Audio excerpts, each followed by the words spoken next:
അൻസിബയുടെ പരാതിയിൽ ടിനി ടോമിനെതിരെ കേസെടുത്തേക്കും. വർഗീയ പരാമർശം നടത്തിയെന്ന പരാതിയിലാണ് നടപടി. നമുക്കറിയാം, കഴിഞ്ഞ ദിവസമാണ് ടിനി ടോമിനെതിരെ നടപടിയെടുക്കാമെന്നുള്ള കോടതിയുടെ പരാമർശം വരുന്നത്. അതായത് ആദ്യം കടവന്ത്ര പോലീസ് കേസെടുക്കാൻ കഴിയില്ല എന്ന് പറഞ്ഞ കേസാണ്. പിന്നീട് അൻസിബ കോടതിയിലേക്ക് പോയിട്ട് കേസെടുക്കാം എന്ന് കോടതിയുടെ വിധി വരികയായിരുന്നു. എന്തായാലും കോടതിയുടെ നിർദ്ദേശം വരികയായിരുന്നു. ആജ്ഞയുടെ വിശദാംശങ്ങളുമായി. ആജ്ഞ, കഴിഞ്ഞ ദിവസമാണ് കോടതിയുടെ നിർദ്ദേശം വരുന്നത്. കടവന്ത്ര പോലീസ് കേസെടുക്കേണ്ട ഒരു സാഹചര്യം ഉണ്ടാകുന്നു. കേസ് ഇന്ന് എടുക്കുമോ?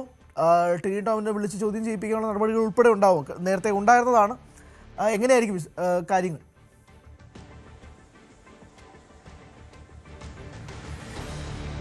ഹരികൃഷ്ണൻ, നമുക്കറിയാം, നേരത്തെ കടവന്ത്ര പോലീസ് ഈ കേസുമായി ബന്ധപ്പെട്ടുള്ള നടപടിക്രമങ്ങളിൽ കേസെടുക്കാതെ, അതായത് ആ കേസെടുക്കാനുള്ള സാഹചര്യം ഇല്ല എന്നാണ്, അത്തരം തെളിവുകൾ അടക്കം, പരാതിക്കാരിക്ക് തെളിവുകൾ അടക്കം സമർപ്പിക്കാൻ കഴിഞ്ഞില്ല എന്നുള്ളതാണ് SHO, അതായത് കടവന്ത്ര SHO കോടതിക്ക് നൽകിയ റിപ്പോർട്ട്. അതാണ് ആ റിപ്പോർട്ടിന്റെ അടിസ്ഥാനത്തിലാണ് SHOയ്ക്കും ടിനി ടോമിനുമെതിരെ കഴിഞ്ഞ ദിവസം അൻസിബ ഹസൻ എറണാകുളം കോടതിയെ സമീപിച്ചത്. എന്തായാലും കോടതിയുടെ ഉത്തരവനുസരിച്ച് ടിനി ടോമിനെതിരെ പ്രത്യേകിച്ച് വർഗീയ പരാമർശവും സ്ത്രീത്വത്തെ അപമാനിക്കുന്ന തരത്തിലുള്ള പരാമർശവും നടത്തിയതുകൊണ്ട് ടിനി ടോമിനെതിരെ കേസെടുക്കാൻ തന്നെയാണ് കോടതിയുടെ നിർദ്ദേശം. അതാണ് ആ നിർദ്ദേശം കടവന്ത്ര പോലീസ് സ്റ്റേഷൻ നൽകിയിട്ടുണ്ട്. ആ ഒരു സാഹചര്യത്തിൽ ഇന്ന് തന്നെ കേസെടുത്തേക്കുമെന്നാണ് മനസ്സിലാക്കാൻ കഴിയുന്നത്. നേരത്തെ നമുക്കറിയാം, അൻസിബ ഹസൻ ടിനി ടോമിനെതിരെ അമ്മ എക്സിക്യൂട്ടീവ് യോഗത്തിൽ വെച്ച് തനിക്കെതിരെ വർഗീയ പരാമർശം നടത്തി, താൻ മതപരിവർത്തനം നടത്താൻ ശ്രമിക്കുന്നുവെന്ന് പറഞ്ഞ് പരത്തി, അതുപോലെ പല അവിഹിത കഥകളും അൻസിബ ഹസന്റെ പേര് ചേർത്ത് പറഞ്ഞു പരത്തി. അത്തരം കാര്യങ്ങളൊക്കെ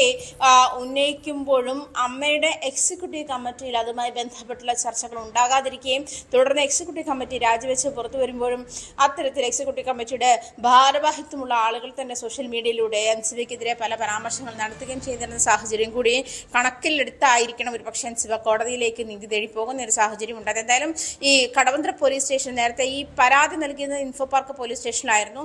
പിന്നീട് പ്ലേസ് ഓഫ് ഓക്കറൻസ് എന്ന നിലയിലാണ് കടവന്ത്ര പോലീസ് സ്റ്റേഷനിലേക്ക് അത് ഹാൻഡ് ഓവർ ചെയ്യപ്പെടുന്നതും. കടവന്ത്ര പോലീസാണ് ഈ കേസ് അന്വേഷിച്ചതും. അതിനുശേഷം ടിനി ടോം, അതുപോലെ അമ്മയുടെ എക്സിക്യൂട്ടീവ് കമ്മിറ്റി അംഗങ്ങൾ, എക്സിക്യൂട്ടീവ് ഭാരവാഹികൾ തുടങ്ങിയ ആളുകളെയൊക്കെ വിളിച്ചിട്ടും അവരുടെ ശ്വേതാ മേനോന്റെ, നീനക്കുറിപ്പിന്റെയൊക്കെ വീട്ടിൽ പോയി മൊഴിയെടുക്കുന്ന സാഹചര്യമൊക്കെ ഉണ്ടായിരുന്നു.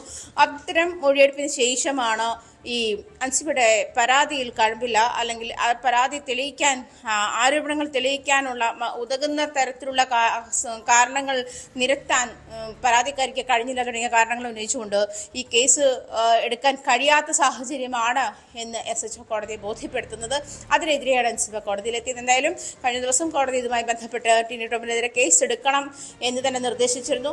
അതുകൊണ്ട് തന്നെ ഇന്ന് തന്നെ കടവന്ത്ര പോലീസ് ടിനി ടോമിനെതിരെ കേസ് എടുക്കാനും ടിനി ടോമിനെ വിളിച്ച് ചോദ്യം ചെയ്യാനുള്ള സാഹചര്യങ്ങൾ ഉണ്ട് എന്നാണ് മനസ്സിലാക്കുന്നത്. ഹരി, കടവന്ത്ര പോലീസ് ഇന്ന് കേസെടുക്കാനുള്ള സാഹചര്യത്തിലേക്കാണ് നീങ്ങുന്നത്. ടിനി ടോമിനെ വീണ്ടും ചോദ്യം ചെയ്യാനുള്ള നടപടികളിലേക്ക് ഇന്ന് തന്നെ നീങ്ങിയേക്കാം. അതിലും അത്ഭുതപ്പെടേണ്ട കാര്യമൊന്നുമില്ല. ഇന്ന് തന്നെ സംഭവിച്ചാൽ. ആജ്ഞയാണ് വിശദാംശങ്ങൾ നൽകിയത്. കൂടുതൽ വാർത്തകൾക്ക് News 18 Keralam YouTube channel subscribe ചെയ്യുക.